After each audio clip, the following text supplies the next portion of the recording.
Greetings to all present here. We are Team Inquisitors from NMIMS Mumbai. I am Divya Agarwal, a marketing enthusiast, and I have with me three of my colleagues, Rishikesh Kulkarni, a sales expert, Prachi Mehta, a finance wizard, and Shayan Dasgupta, a sales data analytics aficionado.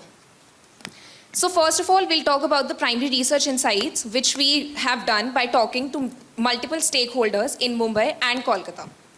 So we talked to 7 to 8 mechanics, and the insights that we have gathered are, first, the mechanics source not only from wholesalers, distributors, dealers and retailers, but also directly from OEMs and part manufacturers.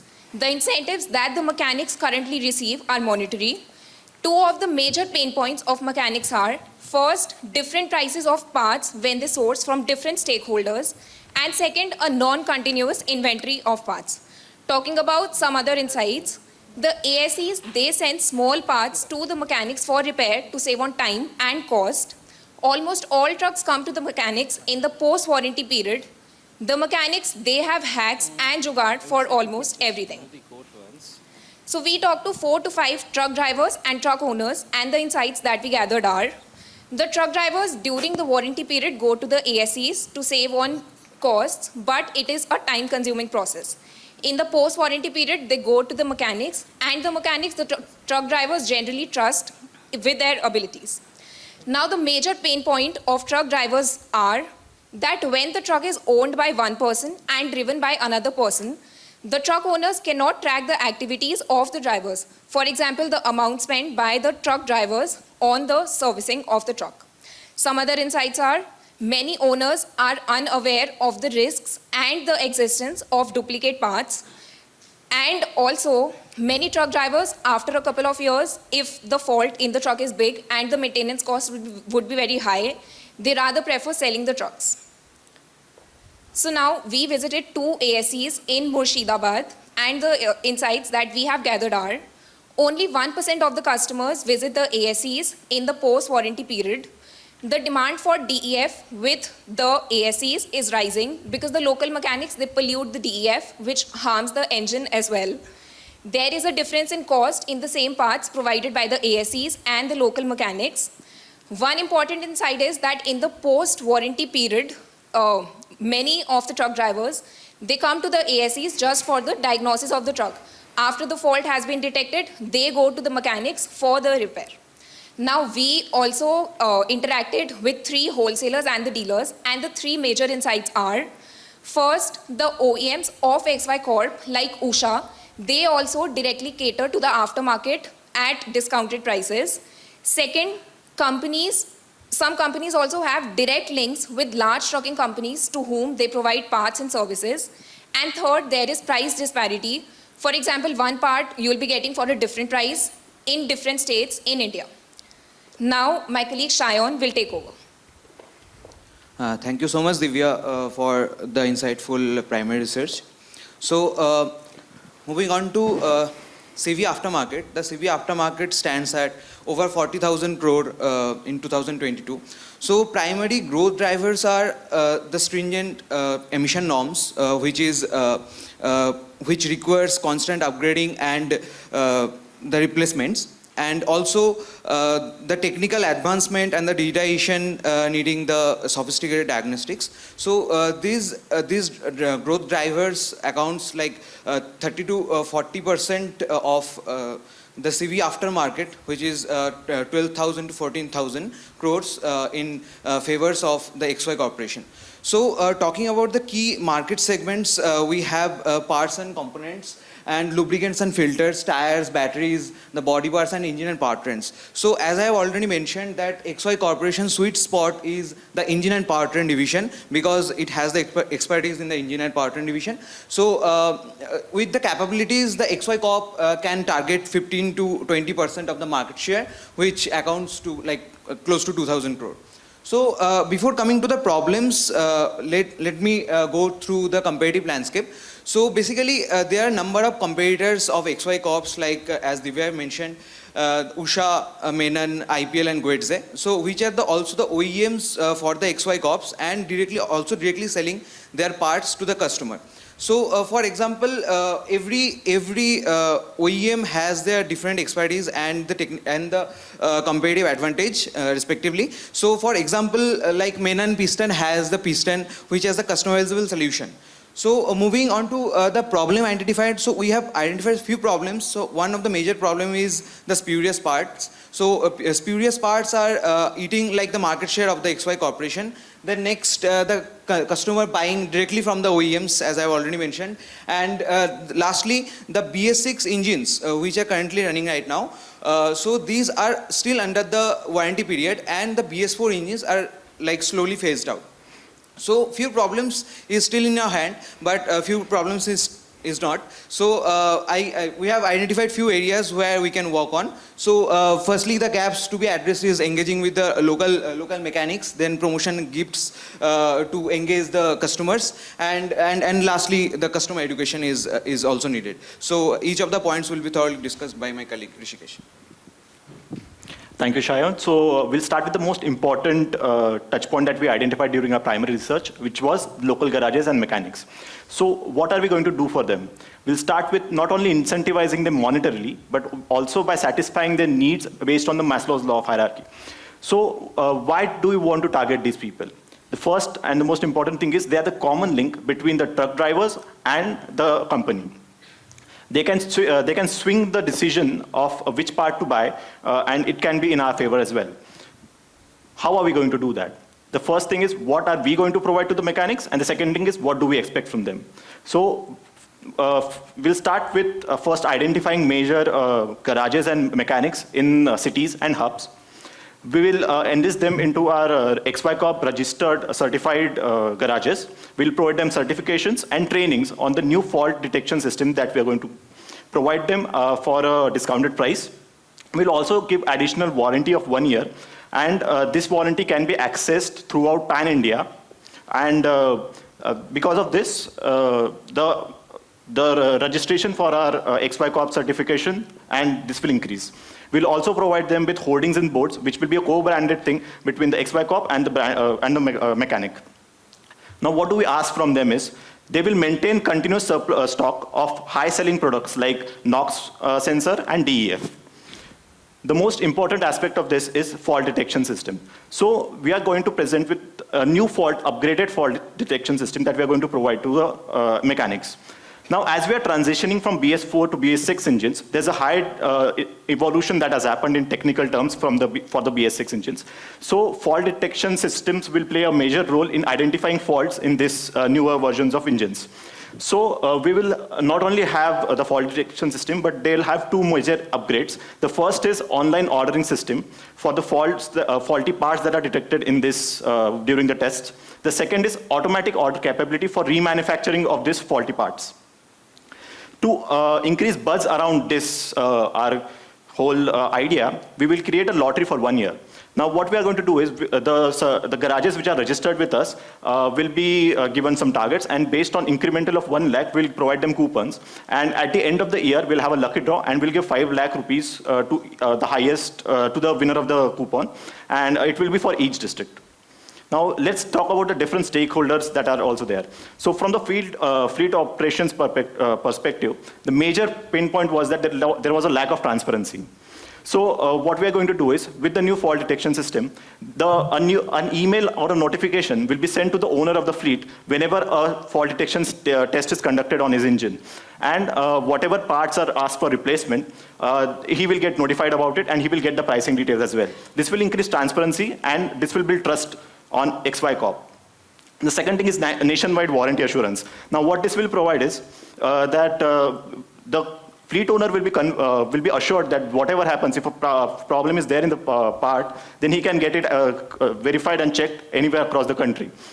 This will tell him, like, he will enforce that the drivers go to an XY certified garages. The next is dealers. So the objective is to double the number of dealers in the next 5 years, from 200 to 400.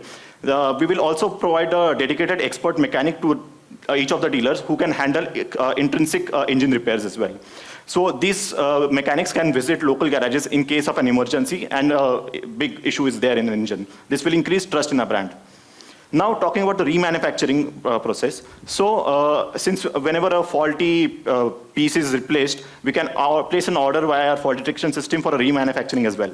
So for this, we are leveraging the dealers network that we will create, and we will retrieve a damaged part from and employ the reverse logistics and return it to the XY core.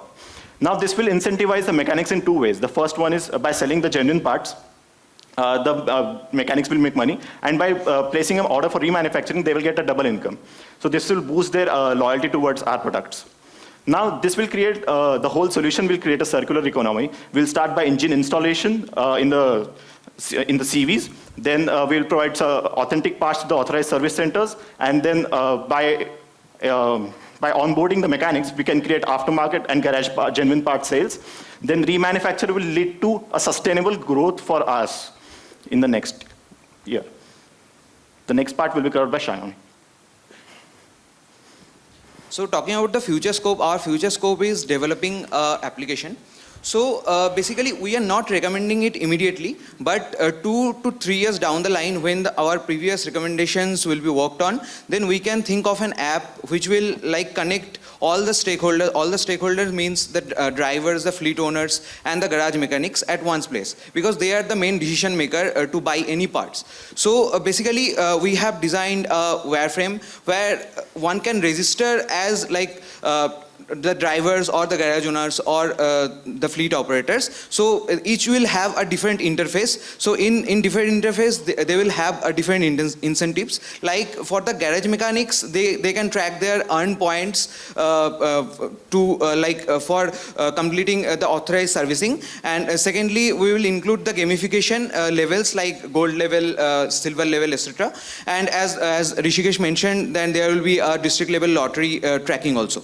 So for the fleet operators, they can track their service record, they can track their billings, and we can also nudge them like by showing the notification whenever any fault will be detected in their engines. Then we can nudge them to like buy, and we can show them the videos like why this spurious part or the spurious DEF is not good for your engine.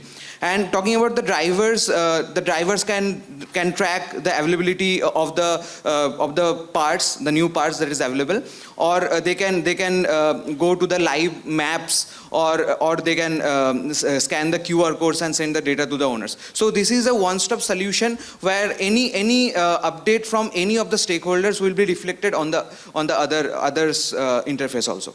So I would like to call Prachi to talk about the financials. So for the purpose of the financial projections, we have taken into consideration two methods. First will be XY Corp's inherent ability to boost sales. It will involve microeconomic factors like expanding our network via dealers and networks with our marketing techniques and other incentive programs as mentioned by Rishikesh. The other will be macroeconomic factors. It's a top-down approach. We have not narrowed down to our XY Corp's revenues via the entire aftermarket industry revenues. So we have given more weightage to the first method because we believe that our intrinsic capability to boost sales is a more important factor than something that can be changed by external factors. We have also given assumptions for method 1 and method 2. For method 1, for example, BS6 phase 2, which released in 2020, will enter the aftermarket in a 3-4 year time period. So those years will have surge revenues from that particular engine. So those parts will be boosted revenues. For method 2, the commercial vehicle is having a CAGR of 8.06% expectations, and the aftermarket for the same is having a double expected revenue growth. So we have not taken 16%. We have been more conservative. We have taken an approximate 13% growth, and that has been spread throughout the 5-year projections. Our cost drivers are the marketing costs, mainly related to the method 1 as explained before. It will have costs of tapping mechanics, the highly fragmented segment, doubling our dealers. The 50,000 cost that you can see includes the cost of certifying the mechanics, as well as it's already at a discounted price. It will also include advertising costs like branding our banners and pushing our products rather than cheaper alternative under-branded products available. It also includes hiring and training costs and other lottery system incentivizing costs. We have added annexures. These are from our visits, our on-field visits. These are more revenue projections, comparisons, references. So thank you. Thank you for your time. This is our concise solution to the problem statement. We're open to questions. Thank you. That was brilliant. And of course, now it's time for the jury members to go ahead and ask the questions. Yeah, really good overall presentation. Well presented, very clear content. So thank you for that. So the question for me is, as you were thinking of your solutioning, your biggest response, I think, is to be able to incentivize the mechanics and the workshops and the garages. So that basically puts you in direct price competition with others who have already a lower price than XY Corp, right? So have you thought about what does their response look like, and what does that eventually mean for what XY Corp then needs to respond back with? Sir, so what they are going to do, so they are currently playing the price game, right? So they are pricing it very compared to us like at 20-30% discount, and that is why they are getting the market. So what we are proposing is not reducing our prices as such, but building loyalty in the mechanics. So for the short term, we are having the lottery system, but in the long term, we expect that because of the remanufacturing and the fault detection system that we are providing to them, they'll consider us over anyone else, because they'll get money from both of these sides. So what the competitor will do is, what they can't do especially is that they can't do the remanufacturing as such. So that is where we have an advantage of providing remanufacturing facilities to the mechanics so that they have a double income. So even if they go further low, they further lower their prices, we still have a bit of a more selling point by attaching these both services together to the mechanics. Thank you. Help me again understand why are you taking a conservative growth of 13% and not having an aspirational goal? Because it's macroeconomic conditions. Anything like COVID can happen again. We can't be too optimistic about the scenario. Thank you. So, a very good overall presentation. I see mechanic loyalty or the mechanic aspect as a very integral part of your solutioning, right? And just as an extension to what Vivek asked, you are investing so much into the mechanic sector. How do you ensure that you're getting the returns? Now here you're still dependent on his loyalty, right? Which could change depending on a number of factors. So at what point does XY Corporation become assured of this sector or this mechanics to say that this is going to be a assured income that's going to come in?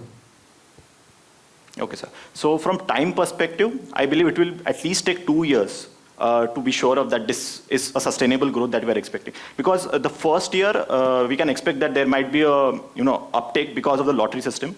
The second year, we can test the water that actually the loyalty is imbibed in the mechanics, right? So in this scenario, I think it will take at least 2 years to be sure that the plan that we have will work out for a longer period of time. But at no point of time are you suggesting any sort of exclusive mechanics for XY Corp? Yes, sir. So our plan was to be asset light as such, right? So right now we are dependent, so we already have some 200 technicians which are expert at it. But our plan is to keep our model asset light as much as possible. Creating exclusive mechanic stores or garages will be an asset heavy business which we don't plan to expand or grow into right now.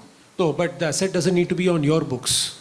It can still not be, I'm saying, versus a multi-brand and an exclusive basis. Okay. The asset still lies on the mechanic's books. Yes. But the mechanic is loyal only to you. Yes. To sell the product. Sir, so this is like, if we have an exclusive mechanic if we think from the mechanic's perspective, there are two things. If he is loyal to us, he should be willing to be loyal to us. Like if we are forcing him that only our products you have to buy, then he might not want to tie up with us, right? Because there are multiple aspects that can play in. We want to give mechanic that freedom that it is your choice, and we want to enforce him that, see, you are independent to take your choice, but we are providing you so many things. You please take a decision which will have good impact on you and the customers along, as well as everyone will grow together. Okay.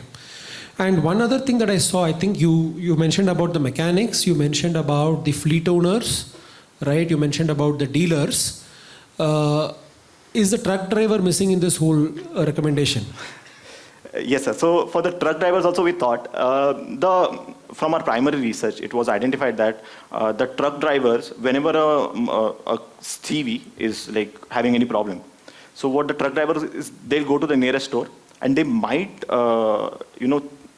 change the charges. Like for fleet owners, they might tell something and what they're doing is different. So their state of mind is that they want to get things done quickly at a cheaper cost and go ahead, like move from there, because that is their whole objective. They are not thinking about maintaining the vehicle because that is not their primary objective. That is why we have kept them in the first goal aside, but from the second goal onwards, that is the future scope, in the application also we have mentioned truck drivers as well. Because in that we can help them to locate which is the closest garage to us, to him, so that he can go there as well. Okay. Also, sir, to add on to that, the decisions of the truck drivers are majorly influenced by the mechanics. So truck drivers basically are our customers, which is why we are providing so many incentives to the mechanics so that explicitly and implicitly, truck drivers also become loyal to our XY Corp. Okay. And just one observation, right? I think on your financials, though I think it's a very quick way of doing a back of the envelope calculation sort of thing is what you presented. Still, I think there could have been a bit more of detail into terms of how are you arriving at those revenues. Okay. Right? Your growth rate part is fine. That is a top-down way you're working. But on the bottom-up side, I wanted to see a bit more of insight into, say, how you arrive at those revenues. So we do have an Excel sheet for it. We do have everything, but we just thought on a PPT it won't look good, the entire chart. But when you did calculate all those revenues, Yes. What's been your principle? On what basis did you start calculating that? So Cummins India, in the northern part of it, aftermarket industry has about growth rate of 40% from Cummins India Limited annual report. And the southern part, nothing explicitly is stated, but from our secondary research, we got to know that it's very low. So based on our reaching out and our pushing, we are hoping for it to come to at least around 20%. So we have taken a growth figure of 35% for parts, a lower figure for services because we do not expect services to grow as much as parts. So that's around 14%, 15%, the growth percentage. Remanufacturing is similar to parts, not as high as parts, but somewhat similar to parts. Okay. No, the reason for me to ask that question is that, so these are certain assumptions on the growth rates, but have you also considered that certain kind of activities or certain kind of services would give you certain kind of revenues? And like, for example, through a mechanic, right? My revenue should increase from X rupees per mechanic to Y rupees per mechanic.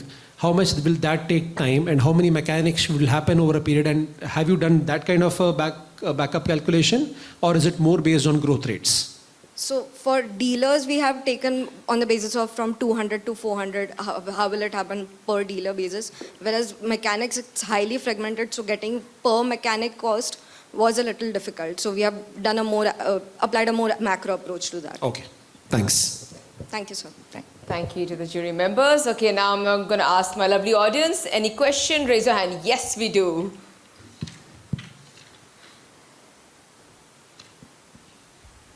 So first and foremost, thank you, Team Inquisitors. It was an excellent presentation with good facts. I think you have done a pretty good, primary research. I think you covered the fleet operators, then the dealers, and the mechanics. Have you also covered any financiers or insurance companies? And my second question is that if you have not done it, do you think that they have any role to play in this entire ecosystem in promoting aftermarket sales service support for the OEMs? Sir, we haven't done primary research as such from the insurance perspective. But yes, I do think that they might have a bigger role to play as well. Because if we consider that if we can provide, genuine parts are used every time a engine is engine is serviced or something like that, any fault is detected and genuine parts are used, then for that they can maybe charge a little less premium or something like that. So in that perspective, yes, insurance companies will play a role as well. Okay, and quick impromptu question. In case if the insurance companies you think will play some role, how this XY Corp can leverage the relationship with insurance companies to promote its business?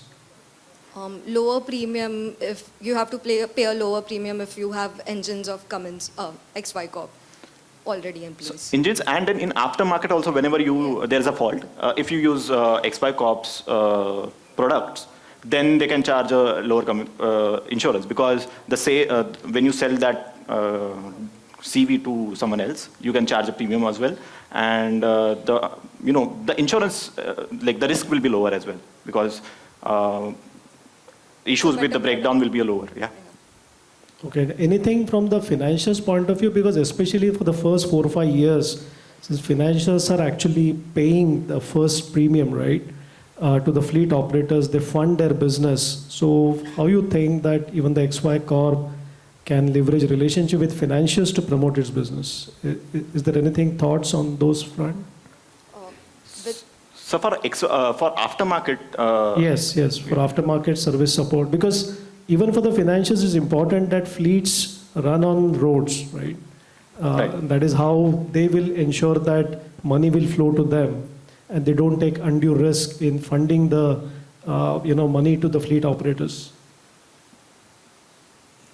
So financial side as in... credit or something like that? Yes. Yeah. Okay. So we are already, I'm not sure if bridge financing is the correct term, but we are already providing them at a much discounted price. So that cost of the mechanic is saved.